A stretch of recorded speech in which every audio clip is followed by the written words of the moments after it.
Opa, cê tá bom? Vamos pensar uns trem muito doido? Porque na provocação de hoje eu vou estar falando sobre um tema um pouco diferente.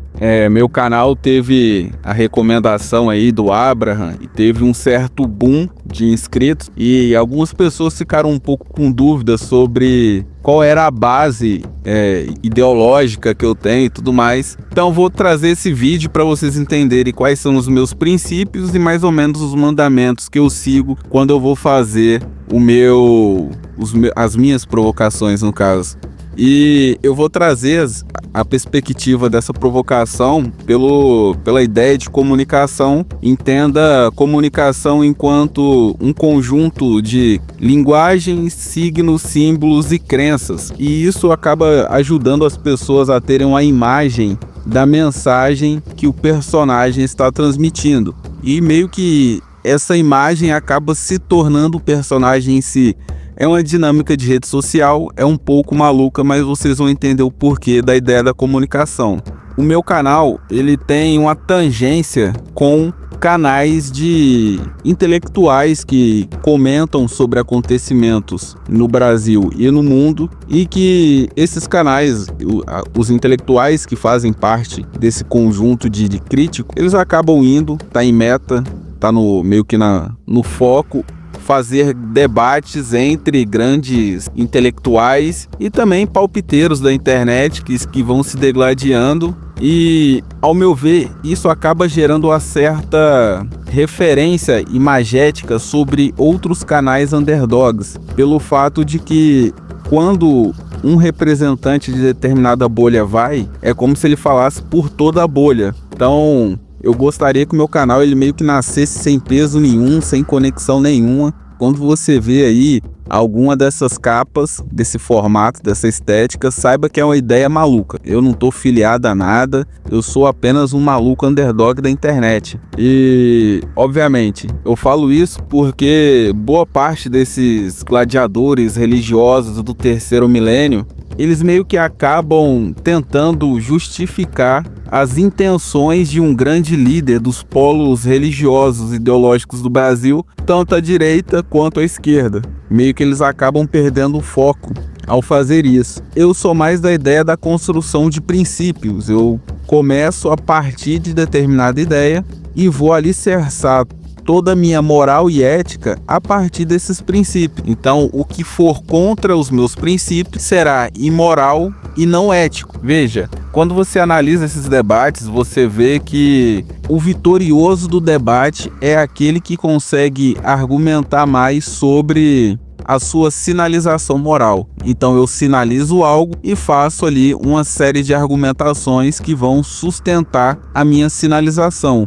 Eu acho isso uma perca de tempo pelo fato de que boa parte dessas sinalizações morais, elas ignoram um princípio básico do Estado, que é o conceito de Estado. Você vê nesses debates que o pessoal, eles falam sobre o Estado, falam sobre como administrar o Estado, fugindo das suas duas utilidades basilares, que é a proteção da delimitação de território, ou seja, do país, e o auxílio, foco na palavra auxílio, das relações entre os indivíduos dentro de uma dinâmica de competição. Então, assim, veja, essa dinâmica de competição, ela é o princípio da funcionalidade da hierarquia social de determinado ambiente. Veja esse princípio de funcionalidade das dinâmicas de competição como um motor que vai subir quem está entregando soluções de demanda para o ambiente, e aquela pessoa que não está entregando tanta solução para demandas, ela vai acabar descendo nessa hierarquia.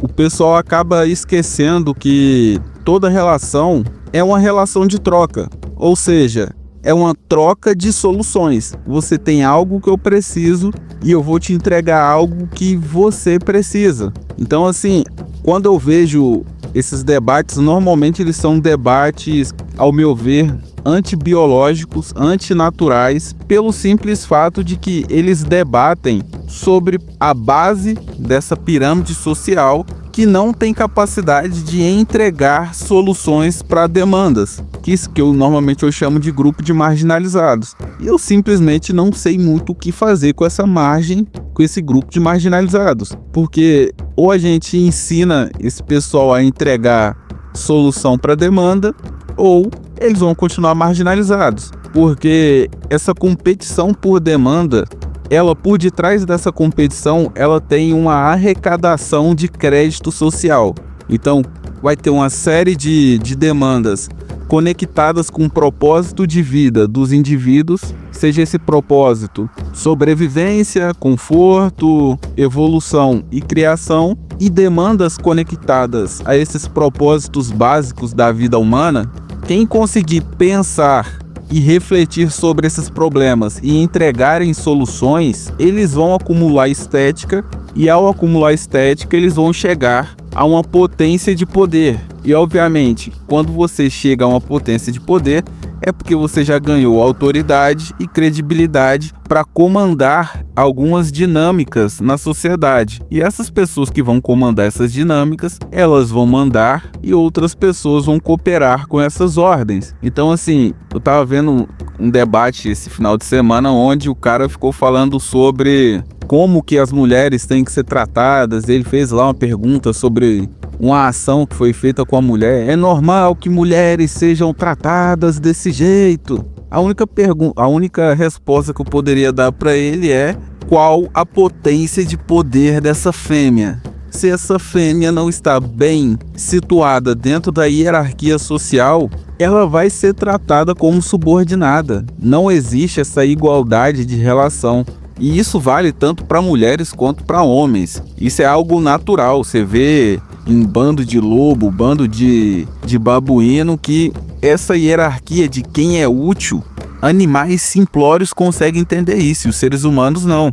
Veja, eu entendo que existe uma busca nessa política pós-moderna de tentar equilibrar essa relação entre pessoas de determinado grau na hierarquia social e indivíduos que não estão tão bem localizados na pirâmide social. Eu entendo, eu não sou contra essa ideia de você amenizar a probabilidade de haver algum excesso, de algum abuso dentro dessa relação. O meu problema todo é você saber que existe esse gap de diferença, saber que existe um certo controle de quem está acima na hierarquia, de quem está embaixo, e usar essa informação para tentar gerar uma espécie de código de conduta para quem está na parte superior da pirâmide social, e simplesmente deixar a putariazinha para quem está de baixo. Então quem está embaixo na pirâmide social pode fazer o que quiser, e quem está em cima tem que se controlar, porque ele está em cima. Então ele tem que ser meio que seja nobre. E a gente sabe que a base da pirâmide é uma loucura, é uma doideira, que também não dá para ficar deixando solto, porque vai dar merda. E obviamente explicar isso acaba gerando muita merda, pelo simples fato de que nós estamos numa espécie de torre de Babel. A gente está tentando construir algo gigantesco, só que ninguém consegue entender mais ou menos o que o outro está falando. A gente tem um problema porque foi jogado nas redes sociais mais ou menos 4 gerações. Tu pega aí geração 2010, geração 2000, geração noventista, geração oitentista. Eu diria até que tem uns setentista, que são as tias do Zap, e que todo mundo tem uma visão de mundo e um jeito de se comunicar, e ninguém entende ninguém. Inclusive dentro dos próprios polos religiosos, ideológicos, você vê que existem grupos que, dependendo da idade, um começa a discordar do outro. Você vê isso no esquerdismo muito claro, você está começando a enxergar isso agora na direita, e é uma doideira. E o meu canal, eu quero que ele seja uma espécie de válvula de escape dessa loucura toda.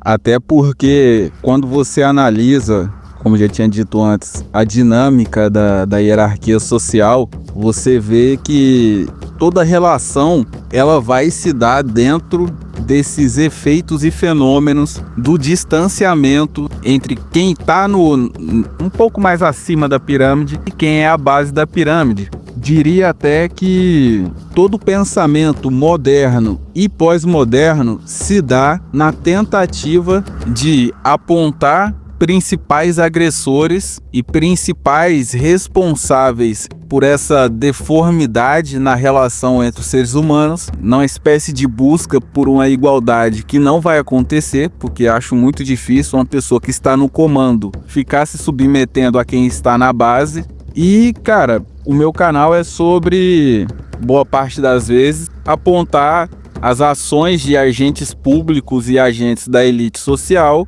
que fazem gambiarras inteligentonas para tentar amenizar e chegar nessa igualdade que, ao meu ver, assim, é impossível, é loucura, é antinatural a busca por achatar a diferença dessa grande pirâmide social. Eu acredito no estruturalismo, que é uma loucura que eu desenvolvi. Eu acredito que todas as análises de coisas oriundas da sociedade devem ser lidas através dos indivíduos e não por mercado, entre outras coisas. Eu acredito que todo indivíduo ele tem propósitos básicos, propósitos de vida básicos, que são sobrevivência, conforto, evolução e criação. E se a potência das estruturas do ambiente gerar um custo muito alto para que os indivíduos consigam acessar soluções para suas demandas, isso vai gerar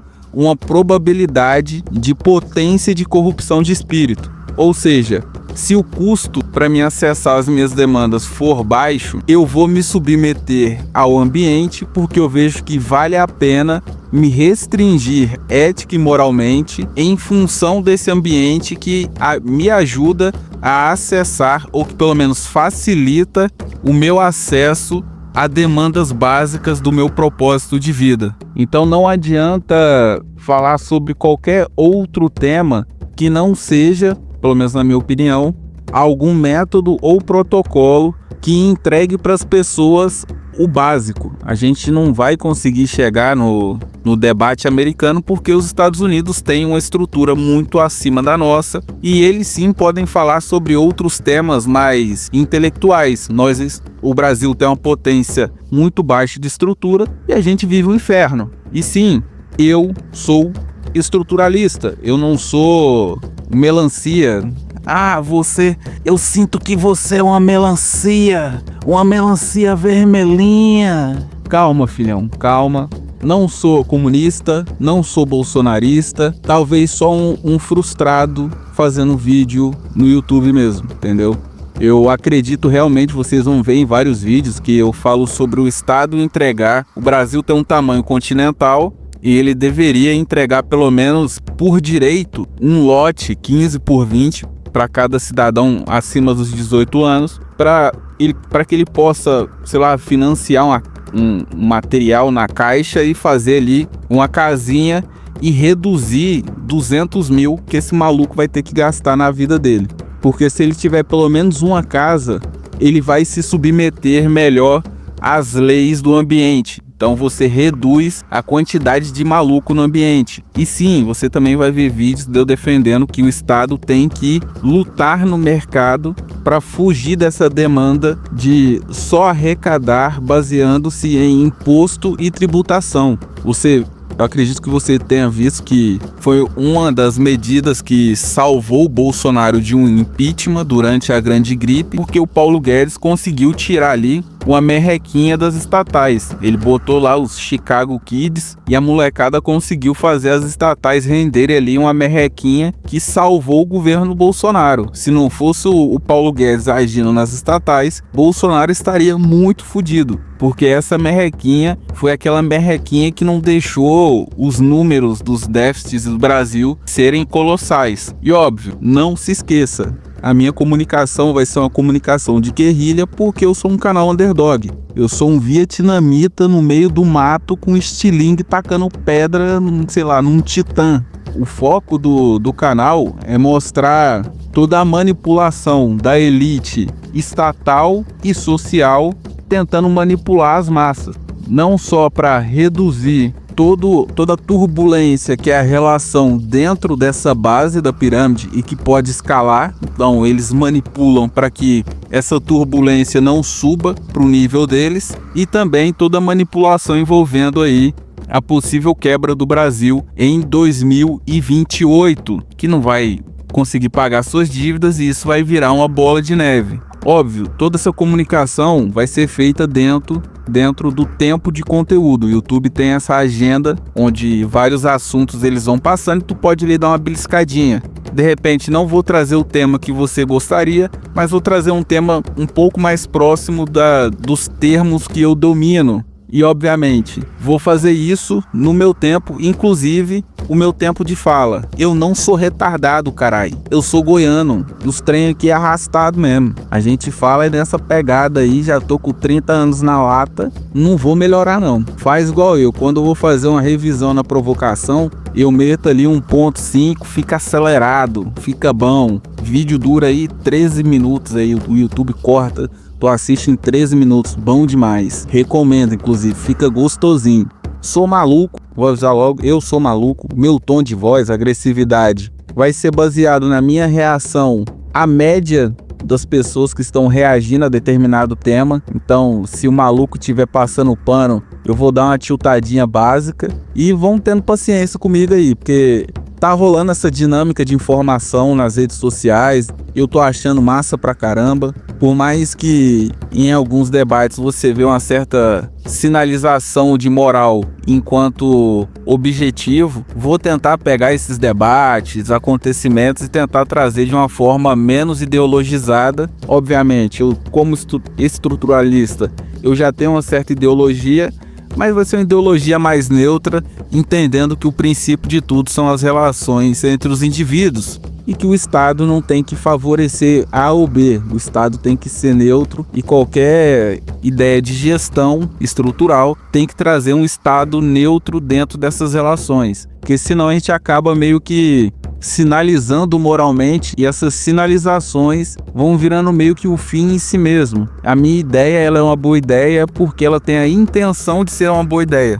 Mesmo que ela ignore a realidade, ela tem a intenção de ser boa. Logo, ela é útil porque ela tem a intenção. Ela não tem os efeitos práticos na realidade. E o meu objetivo é não cair nessa redundância de achar que eu sou o fim em mim mesmo. Uma espécie de idolatria narcisista que eu tenho em relação a mim.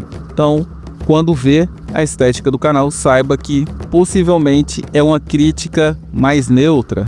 E para fechar a provocação, que já tá longa pra caramba, vou deixar aí uma carta aberta aí para PF. Se mesmo destrinchando toda a minha ideia de mundo tiver algum idiota que acha que eu sou extremista, saiba que você é burro. E não quero gerar nenhuma segregação nem nada. Eu só acho que qualquer debate que fuja de uma criação de metodologia que torne os indivíduos mais funcionais é apenas um floreio ideológico, apenas um salto de fé. Se a gente tomar as fábricas, a vida do cidadão vai melhorar. Se todo mundo virar crente, nós vamos melhorar. Coisa que não vai acontecer. Se o peão de fábrica for disfuncional na sua vida completa, vai ser uma merda. Como a gente já tá vendo, se você tem crente disfuncional, também vai dar uma baita de uma merda. Então, não acredito que exista qualquer ideia de gerenciamento social que não leve em consideração uma neutralidade em relação a essa competição social. Essa busca da modernidade por uma igualdade entre os indivíduos é só uma loucura não natural que está condenando todo mundo a viver fenômenos negativos, viver um mundo de merda, muito dentro dessa ideia de tentar interferir nas competições sociais. Eu entendo, volto a dizer, eu entendo que existe atrito entre a base da pirâmide e quem está um pouco mais acima da pirâmide, que as pessoas não conseguem se respeitar nesse conceito humanista que as pessoas enxergam a realidade. Porém, essas medidas predatoriais, onde a base da pirâmide pode fazer o que quiser e a parte de cima da pirâmide tem que aceitar esse peso da base, para mim é doideira. Se dentro de uma competição a base ela tem todos os direitos e o topo da pirâmide não tem direito nenhum, a única coisa que isso vai acontecer é acúmulo de violência da base, que tem obviamente rancores em relação ao topo da pirâmide, e obviamente o topo da pirâmide ele é natural, eles são uma potência de oferta e de demanda e a base vive dessa oferta. Então essa guerra só vai gerar o que a gente está vendo hoje, que é a elite fazendo uma miragem e mantendo todo mundo ferrado, extraindo crédito loucamente e deixando todo mundo na merda, porque ela sabe que se ela abrir uma brecha, a convulsão dessa base da pirâmide vai botar todo mundo no buraco. E obviamente, se a gente tivesse o que esse carinha aqui, ó, Aristóteles, falou sobre uma sociedade aristocrática, onde os melhores governam, e se você quiser governar, você vai ter que debater dialeticamente com os melhores, sem violência, sem nada, sem os juízes do Estado interferindo na competição, isso levaria ao dilema de liberdade, ou dilema da liberdade, que dentro da competição social vão existir noções e regras que vão gerar freios e contramedidas que vão neutralizar e gerar nos indivíduos a noção de moral e ética, o que é moral e o que é ético dentro dessas competições. Porque, ao meu ver, o Brasil tem uma pirâmide totalmente corrompida, onde todo mundo é malandro, ou pelo menos boa parte, sei lá, 98% é constituído por malandro filho da mãe que só pensa em enganar e fazer os outros de escada social. Se houvesse uma redução da interferência do Estado e dos agentes sociais, da elite social, nós teríamos uma maior potência desse dilema da liberdade, o que forçaria os indivíduos a serem minimamente civilizados, vamos dizer assim. E, fechando, só acredito que o mundo vai melhorar a partir do momento em que a última gnose morrer. Quando a última gnose morrer, o mundo estará melhor. Essa busca incessante por um mundo perfeito, ignorando que dentro dessas competições vão haver atritos, vão haver uma potência de sofrimento para quem está abaixo da pirâmide, e se ignora tudo isso e dane-se, vamos buscar o mundo dos Teletubbies. E fica aí a dica do He-Man. A provocação de hoje, ela tenta trazer a ideia de que se o indivíduo ele tem os seus recursos e a sua vida limitada em favor de um ideal e ideias de um coletivo ou indivíduo, a ponto da sua vida não conseguir alcançar uma potência de plenitude por conta de uma obrigação moral coletiva, isso não é ideologia, isso é escravagismo, beleza? Toda provocação é em torno da ideia de revolta de Atlas. Retire crédito desse sistema desgraçado. Indivíduos altruístas e funcionais reduzem o poder do Estado, dos agentes públicos e dessa elite amaldiçoada sobre nós mesmos, fazendo com que a gente se aproxime do dilema da liberdade. E o dilema da liberdade foi eu que criei, não foi o Aristóteles. Ele só falou sobre a aristocracia. Fechando, eu acredito que ao retirar o crédito de vínculo de grandes ideias, você enfraquece as ideias locais.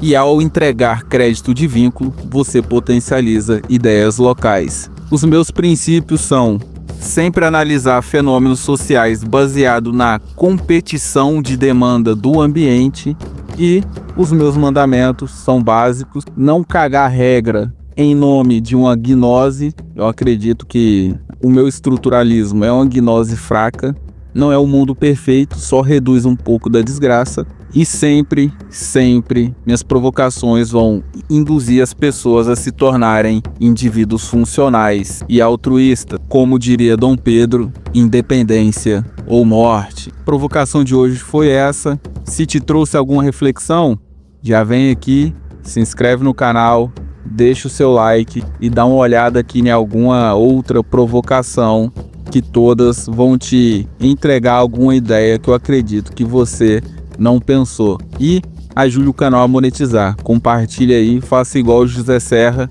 compartilhe com seus amigos, porque assim como você, como seu amigo, como seu primo, eu também sou um indivíduo raivoso que odeia o Estado, beleza? Então fique com Deus, até a próxima provocação, um forte abraço.